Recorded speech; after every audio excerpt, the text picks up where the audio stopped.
Okay, let's get a card selected here. Let's go with perfect, Queen of Spades. Okay, now what we're gonna do, actually, before we do that, let's give it a mix real quick. Let's give it one of these. Maybe one more just to be on the safe side here. Beautiful. Okay.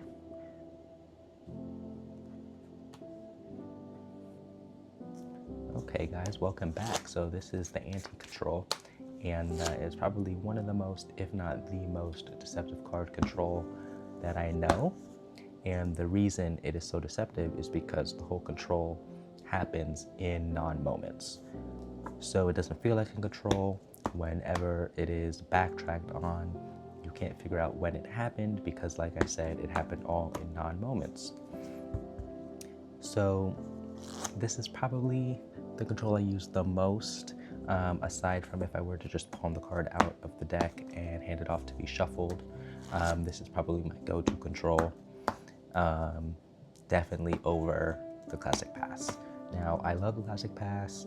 I mean, I still do the Classic Pass, but I rarely do it as a control now, usually utilizing it as a, get out of jail free card, if you will, if I need to really quickly get control of, a card or something in the deck.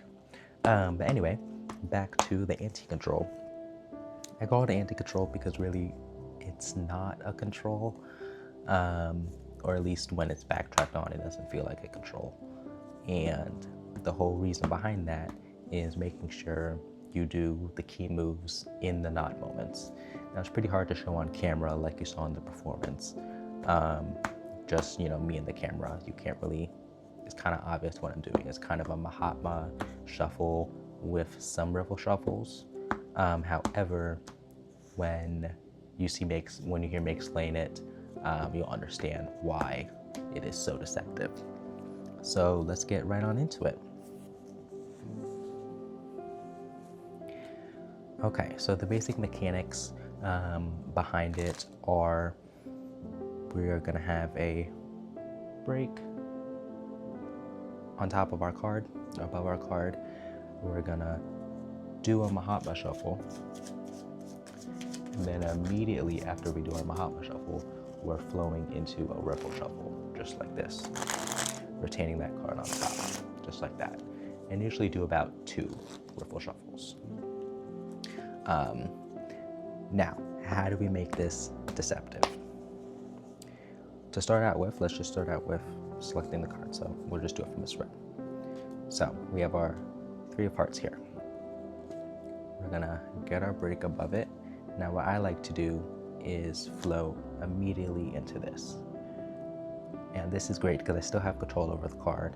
Even if I were to tap it on the table like this, I can still get control of that 3 of hearts right here. And then immediately I'm able to flow into our Mahatma shuffle and then riffle shuffle. So let's quickly go over how to do that. So with our card here that we have selected, 7 of spades, we're just going to hold our pinky at that back corner and jam that packet into our thumb stomach right here. And what that's going to do is when we put these cards on top, it's going to create a little step right here under our card. And then we're going to come over with our hand here and grab just like this. And then this bottom portion, we're just going to make a little spread here and just riffle and completely open just like this. Let's run through that really quickly. We have our Queen of Clubs here. We're gonna get our step like this. We're gonna roll into this and then open. Now, really, really nice what you can do from here is tap the cards on the table like this, and you still get your step that you can come back to later. And you just get your pinky into there, and then you're back to having your break, just like that. So we're here, here, here, flow into this, tap, got our break. You don't have to do the tap if you don't want to, like if we're standing, for example. You can just immediately flow into this and then get your break that way. Okay, so now that we have our break under or on top of our card like this, we're going to do the Mahatma Shuffle. And you want this all to flow after you get your step. You don't really want any pauses after you start doing your Mahatma Shuffle. So to start off, we want the deck at a 45-degree angle like this. We're going to come over, take that top half, bring it up. We're going to lever this out just a little bit, and then we're going to start shuffling cards like that. And that's going to bring our selection to the top here. So again, from our break, just immediately start shuffling cards. And it helps to have a little bit of movement in it too. So, as you're dressing around, you could come in and just come like that. And then as we square up our Mahatma Shuffle, we're in the perfect place to start riffling off for a riffle shuffle. So we're gonna go immediately into a riffle shuffle. Now, like I said, I do two. I just feel like that balances between just enough and too much. So I will immediately just go into that riffle shuffle, just like that. We're just gonna retain that top card. Okay, let's run through everything really quickly again, and then we'll talk about what to say. Have a card selected, 5 hearts, bring it back, got our step, open up, bring back, re-establish our break, immediately flow into Mahatma Shuffle, immediately transition into riffle shuffle. Yeah, let's try that again. Mahatma Shuffle, and immediately flow into riffle shuffle. Do one more riffle shuffle just to be satisfied. There we go. Okay, so let's get on to what we're gonna say. So this is very crucial to leading them into the sense that it's all a non-moment, and this is gonna be really what hides the move, is what you say and how you say it.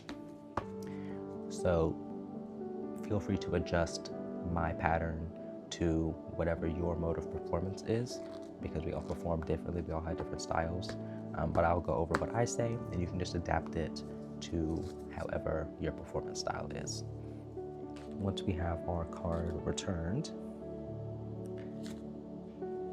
as I'm opening like this, I like to say, now I'm not going to go in and look for your card. This is not about that, or this is not that type of trick. Now this is just removing any suspicions that you're going to be searching for the card. And the second, this will be very helpful, because obviously we're going to be shuffling around, and we don't want them to think that we're shuffling to find their card. We want them to think that we're mixing up the deck. So that's just what I like to say, is that once we are here, we do this. It just feels very natural just to open and talk like this. So I start off by saying, now this is not about me looking for your card. This is not the type of thing. And then a lot of times what I like to say after that is, we'll just give it a mix real quick. Or we'll just give it a quick mix, just like this. And maybe one of these. And I like saying maybe one of these, so it kind of feels like I'm just making it up as I go. So once I say, I'm not gonna be looking for your card, that's not that type of thing. A lot of times I don't say what I'm gonna do, so I will just immediately flow into the Mahatma Shuffle without, saying I'm gonna shuffle. And then I like to say, and we'll give him one of these as well. And then one more for good measure. So it feels like I was explaining that I was gonna shuffle, but really I just flew into the Mahatma and I didn't say anything. I just immediately flew into it. Once I said, this is not that type of trick, I just flow right into the Mahatma. And then as soon as I go to start the riffle shuffle, I say, and we'll give it one of these. And then the second riffle shuffle, I say, and we'll do one more just for good measure. Now that does not feel like moves are happening. It just feels like you're shuffling up the deck, which really, you're controlling whatever card you want to the top.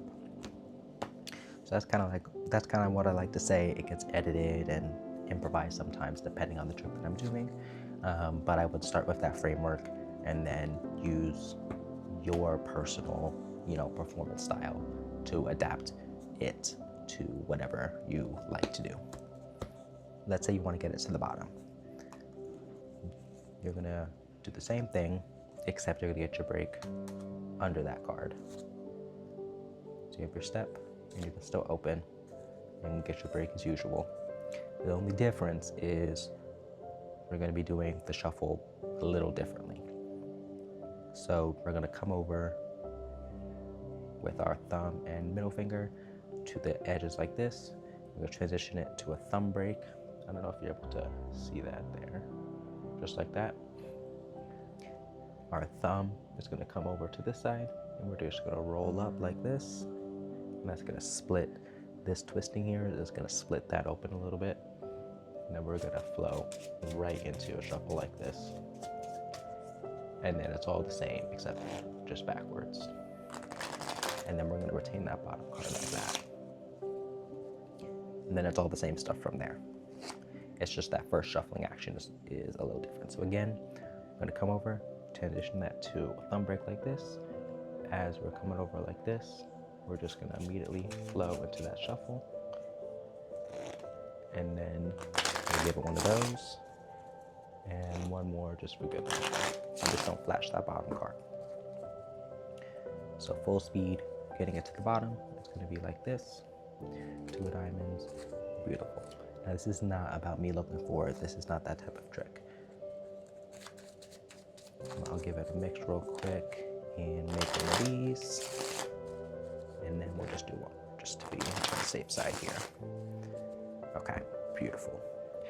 So a little tip, try not to be too rigid in your movements. Try to be really fluid, really open, because the whole point of this is not to make it seem like a move. So if we're holding a lot of tension, if we're, doing a lot of like jerky stuff, it's gonna ruin that, that kind of bliss moment that we kind of want them to be in. And we don't want to draw their attention to anything unnecessarily. Because again, this whole thing is supposed to not seem like a move at all. So yeah, that's the anti-control. I wanted to share that quick little tutorial with you guys. Let me know down below what you guys think of it. And yeah, peace.